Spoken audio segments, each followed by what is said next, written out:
जय श्री राम भक्तों, जय श्री बालाजी महाराज, जय माता दी। कैसे हो आप सब?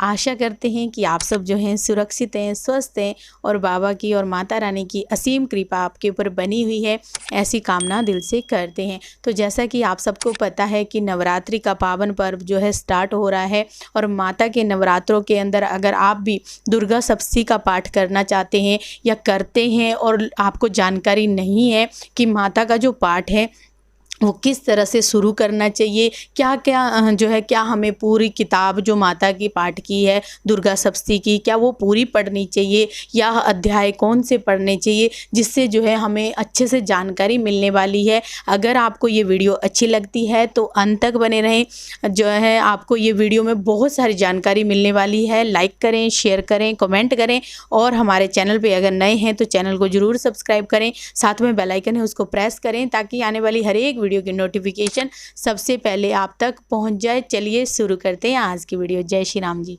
जय श्री राम, जय श्री बालाजी महाराज। मेहंदीपुर की पवित्र कृपा आपके परिवार पर बनी रहे। आज आपने अपने पितरों को विदाई दी है और मैं श्री बालाजी महाराज से ये विनय प्रार्थना करता हूँ आपके परिवार के लिए कि आपके पितर जो हैं वो आपके घर पे कृपा बनाए रखें और आपके घर में अभद्र शक्तियों का वास न रहे और वैष्णो शक्ति का वास रहे। अब जैसे हमने पितरों का स्वागत किया था उसी प्रकार विदाई की है और अब हमें अपनी जगत जननी माँ करुणामयी माँ का स्वागत करना है। तो जोर से बोलिए आप सभी, जय माता की, जय माता की, जय माता की।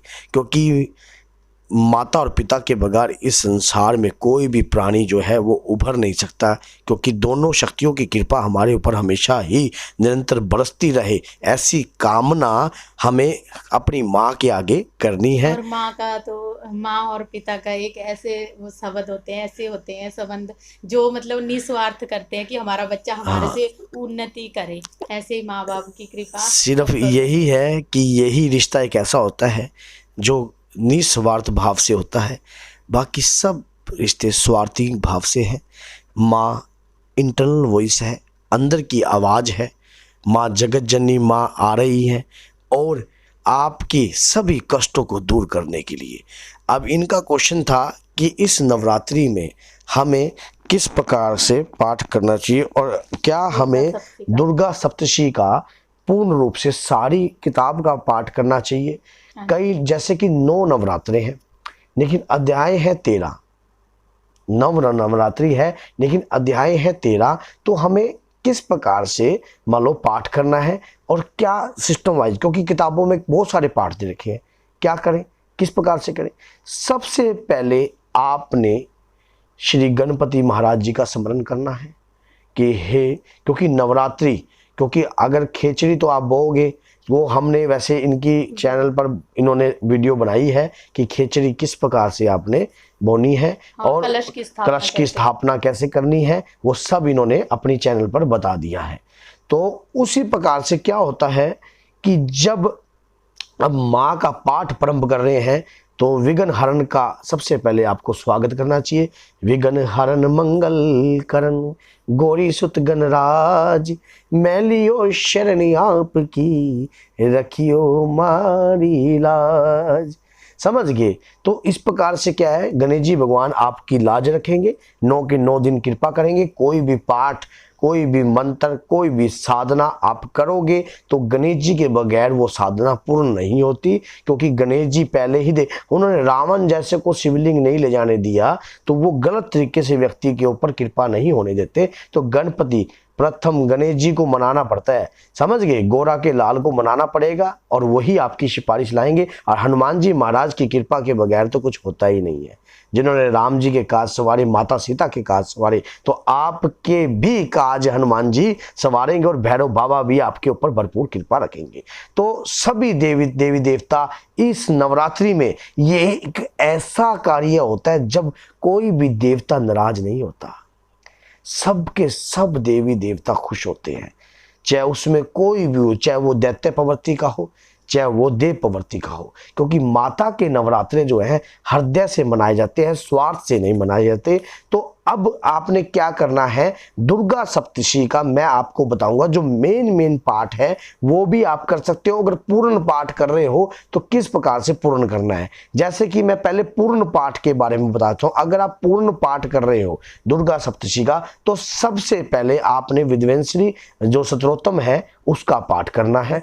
उसके बाद देवी कवच, देवी कवच का जो पाठ है, वो जो पाठ है उसमें अरन्यास विन्यास ये आपको अगर नहीं आते तो आपने सिर्फ माता का एक फूल से जल लेना है हाथ में, उसी प्रकार से आपने विनियोग वगैरह करना है।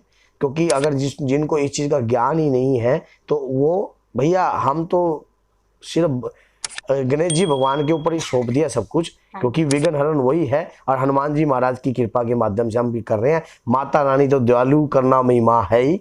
तो आपने विन्यास और विनियोग अगर नहीं आता तो आपने फूल जल हाथ में लेना है और बोलना है, थोड़े से अक्षत के दाने लेने हैं कि हे माँ, मैं ये देवी कवच का पाठ कर रहा हूँ और दुर्गा सप्तशी का पाठ करूँगा। ये संकल्प आपने जब लेना है कि दुर्गा सप्तशी कि मैं आगे बताऊंगा आपको कि अगर लंबा भी पढ़ सकते हो और 3 अध्याय भी पढ़ सकते हो, तो उस तरीके से मैं आपको संकल्प, लेकिन पहले बता रहा हूं मैं किस प्रकार से लेना है।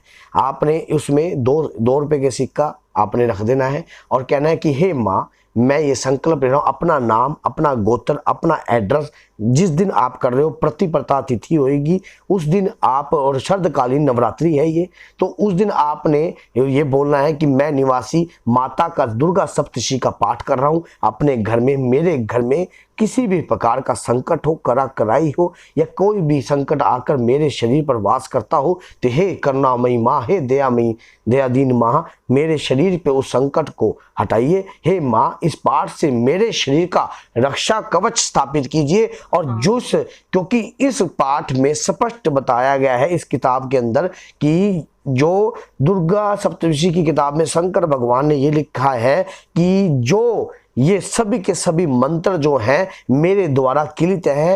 हे गौरी, जो सही इन उत्कीर्ण करना जानता है वही व्यक्ति इन चीजों को उत्कीर्ण कर उसी को ही पूर्ण फल प्राप्त होगा। तो आप इस प्रकार का उत्कीर्ण का बारे में आप नहीं जानते, लेकिन आप अपने रक्षा कवच के प्रति इस चीज को स्थापित कर रहे हो। तो देवी आपने क्या है, जल के लोटे में उसी को छोड़ देना है और माता के आगे नतमस्तक होना है। उसके बाद आपने दुर्गा सप्तशी का पाठ करना है। उसमें दुर्गा सप्तशी में के पाठ में आपको स्पष्ट बताया गया है कि हे माँ, मेरे बाजुओं को किला जाए, मेरे हृदय को किला जाए, मेरे 10 दिशाओं से रक्षा हो और मेरे आकाश और पताल किसी भी प्रकार से कोई मेरी हानि ना हो। उसमें हर चीज के बारे में आपको किलत के बारे में, लेकिन इस पाठ को स्लो स्वर में कभी नहीं करना चाहिए।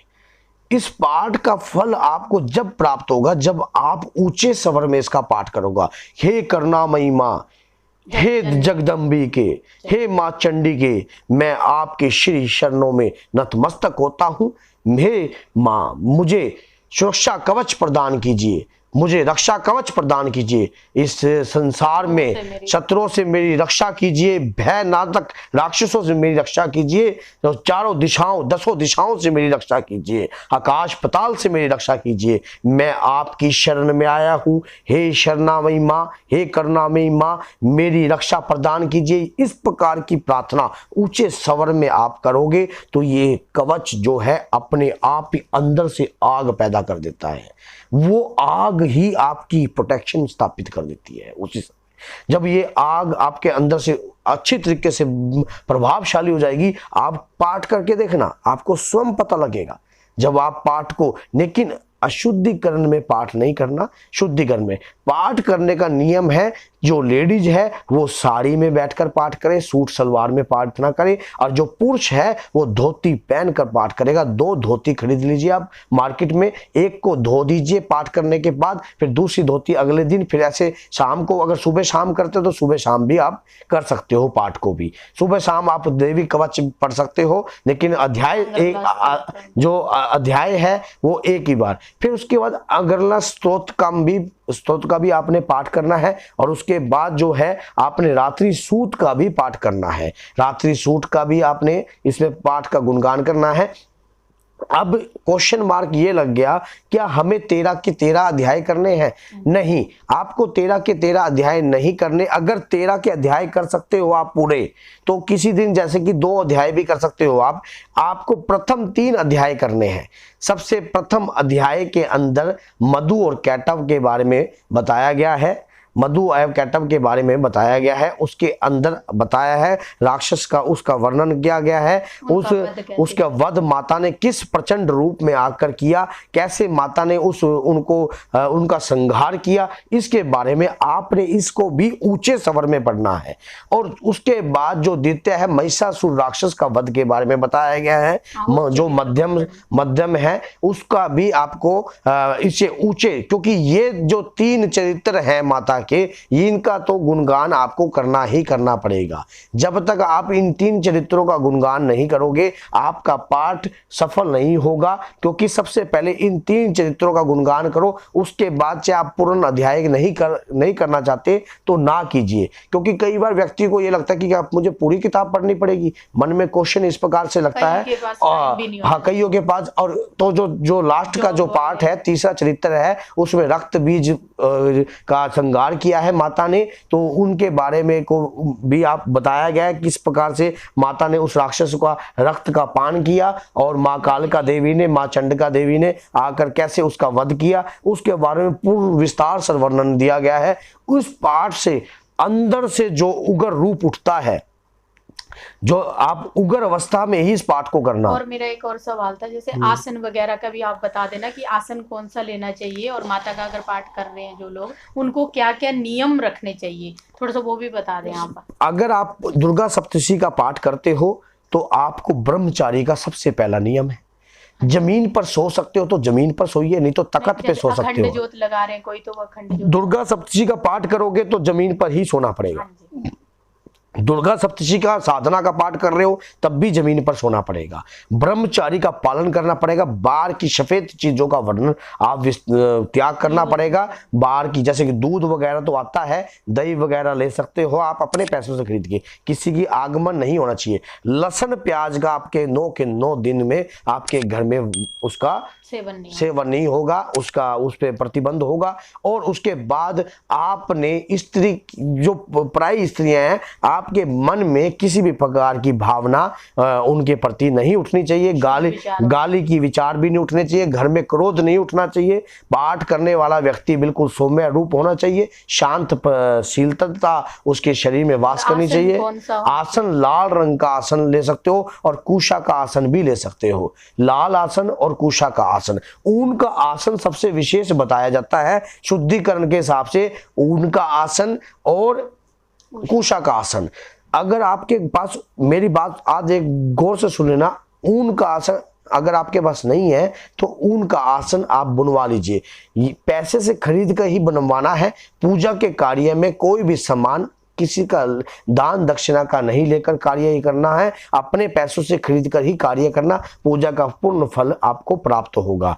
तो मैंने आपको बताया। उसके बाद माता की आरती कीजिए। आप इन माता के 3 चरित्रों का वर्णन कर सकते हो। आप इन 3 चरित्रों का वर्णन दुर्गा सप्तशती में मालो है दी रखा है। अगर कोई पूर्ण अध्याय करना चाहते हैं तो वो पूर्ण अध्याय भी कर सकता है, उसके ऊपर भी किसी भी प्रकार का दबाव नहीं है। अगर जैसे कि 13 अध्याय है तो 3 अध्याय कर दीजिए बीच में, फिर 2 कर दीजिए। तो लेकिन मैंने ये बताया कि ये 3 चरित्रों का पाठ अगर आप कंटिन्यू भी करते हो, अगर आप ये 3 चरित्रों का पाठ कंटिन्यू भी करते हो तब भी आपके ऊपर कृपा रहेगी। और देवी कवच का पाठ अगर आप कंटिन्यू प्रभावशाली रूप से करते हो, ऊंचे स्वर में करते हो, तो देवी कवच याद रखना, इस 9 के 9 दिन में आपकी की हुई पूजा और याचना संपूर्ण रूप से फल प्राप्त करती है और आपके ऊपर कृपा प्रदान करती है। मैं अब माता के हवनों पे भी वीडियो बनाऊंगा कल अगर आप चाहते हो कि माता के हम 9 के 9 दिन किस प्रकार से हवन करें, तो मेरा विचार बन रहा है कि मैं 9 के 9 मंत्रों के प्रति आपको बताऊंगा कि आपने 9 के 9 दिन माता के किस प्रकार से हवन करने। अगर हवन का विचार बता रहा हूं तो आप अपने घर में गाय का गोसा और गाय का थोड़ा सा घी और ये उपलब्ध करके रखना। हवन सामग्री वगैरह तो नहीं चाहिए? इसमें कोई हवन सामग्री नहीं चाहिए होती, इसके अंदर सिर्फ पंचमेवाओं का हवन होता है माता का। अगर बड़ा हवन करना है तो पंचमेवा लगेंगे, नहीं तो माँ का गाय का घी से भी हवन होता है। तो भैया जय श्री राम, जय श्री बालाजी महाराज। दुर्गा सप्तमी आपके, आज मेरा एक क्वेश्चन पूछ लेता हूँ, बहुत समय हो गया हमने क्वेश्चन नहीं पूछा कि दुर्गा सप्तशी जो है वो किसने लिखी थी।